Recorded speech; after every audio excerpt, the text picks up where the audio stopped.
JPQ 배당은 좋은데 성장에서 밀리면 어떡하지?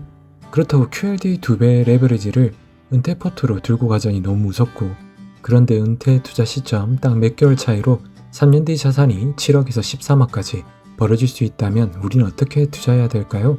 오늘은 월배당 ETF의 대명사 JPQ 대 성장의 QLD, 그리고 둘의 조합, 이 세 가지를 6억 파이어족이 매달 400만원씩 꺼내 썼다면 누가 1등 조합인지 실전 생존 시뮬레이션을 통해 확인해 보겠습니다. 바로 시작할게요. 1. 시뮬레이션 조건. 2022년 5월에서 2025년 11월 초기 자금 6억원, 첫 해 생활비 4,800만원은 따로 보유, 5억 5,200만원을 JPQ 상장 시점인 2022년 5월 5일 투자, 그리고 2023년에서 2025년 생활비 인출 각 4,800만원, 총 1억 4,400만원을 JPQ 자가 배당 매도 방식으로 인출. 배당금은 세후 전액 재투자. 케이스는 총 5가지입니다.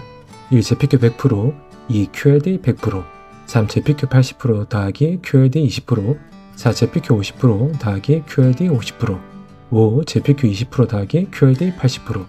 결과는 어땠을까요? 2. 케이스 1. JPQ 100%. 2022년 5월 JPQ는 상장 후 꾸준한 배당 더하기 부드러운 성장을 보여줬는데요. 과연 JPQ만 100% 투자했을 때의 결과는 어땠을까요? 총 인출 금액 1억 4,400만원, 누적 세후 배당금 1억 9,719만원, 2025년 11월 평가액 7억 9,293만원. JPQ만 들고 가도 상승장 배당 하락 방어에 균형이 꽤 좋은 걸 확인할 수 있죠. 하지만 JPQ는 모자란 게 없는 대신 크게 치고 올라가는 맛도 없다. 성장성이 아쉬운 약점이 있네요. 3. 케이스 2. QLD 100%. 나스닥 100 2배 레버리지, 3년 뒤 결과도 2배였을까요? 총 인출 금액 1억 4,400만원, 누적 세후 배당금 1,332만원, 2025년 11월 평가액 13억 5,800만원. 압도적인 결과를 보여줬네요.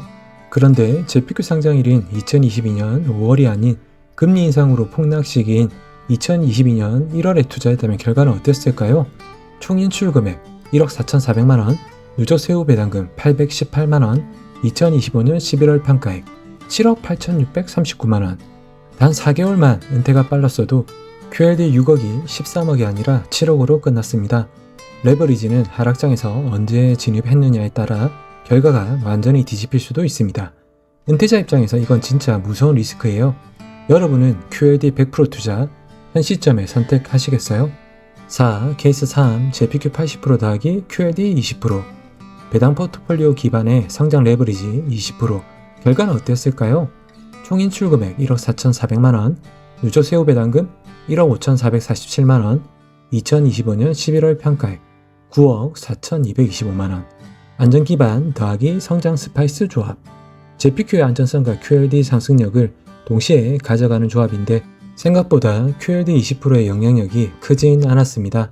그래도 JPQ 단일보다는 확실히 상승력이 붙었습니다. 5. 케이스 4. JPQ 50% 더하기 QLD 50%. 포트폴리오 교과서에서 나올 것 같은 균형형 반반 조합의 결과는 총 인출 금액 1억 4,400만원, 누적 세후 배당금 9,038만원, 2025년 11월 평가액 11억 6,634만원. JPQ로 멘탈 방어, QLD로 상승 참여. JPQ 100% 대비 플러스 4억 정도로 생각보다 성과 차이가 컸습니다. 안전성과 성장의 황금 비율에 제일 가까운 조합이네요. 6. 케이스 5. JPQ 20% 더하기 QLD 80%. 성장 최대화 더하기 최소 방어막의 조합. 과연 결과는 어땠을까요? 총 인출 금액 1억 4,400만원, 누적 세후 배당금 2,629만원, 2025년 11월 평가액 13억 8,291만원. 전체 1위. JPQ가 바닥을 잡아주고 나머지를 QLD가 강하게 끌고 간 조합입니다. 레버리지 더하기 배당 완충 조합의 힘이 제대로 드러난 케이스이네요. JPQ가 2022년 1월 상장되었다면 JPQ 20% 더하기 QLD 80% 조합이 QLD 100% 대비 더 극명한 차이를 나타내지 않았을까요? 7. 서머리 위기 속 제조 조합은 1위는 JPQ 20% 더하기 QLD 80%, 13억 8,291만원으로 QLD 100% 단일 조건 대비 약 3천만원 증가한 결과인데요. 상승장은 거의 비슷했지만 하락 구간을 어떻게 통과했는지가 승패를 갈랐습니다. 그런데 은퇴 시기가 4개월만 더 당겨졌다면 결과는 더 극명하게 달라졌을 겁니다. 8. 교훈 및 정리. 은퇴 포트폴리오는 누가 많이 벌었나가 아니라 누가 더 오래 버티는가의 싸움입니다.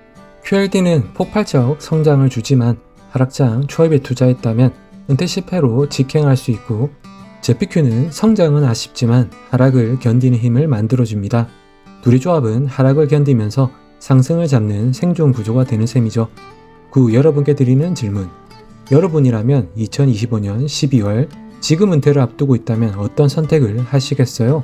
안정의 JPQ 100%, 폭발 성장의 QLD 100%, 혹은 둘을 조합한 생존 포트폴리오. 같은 금액, 같은 기간이지만 선택 하나가 여러분의 은퇴 자산을 완전히 갈라놓습니다. 댓글로 여러분의 소중한 은퇴 포트폴리오 전략을 남겨주세요.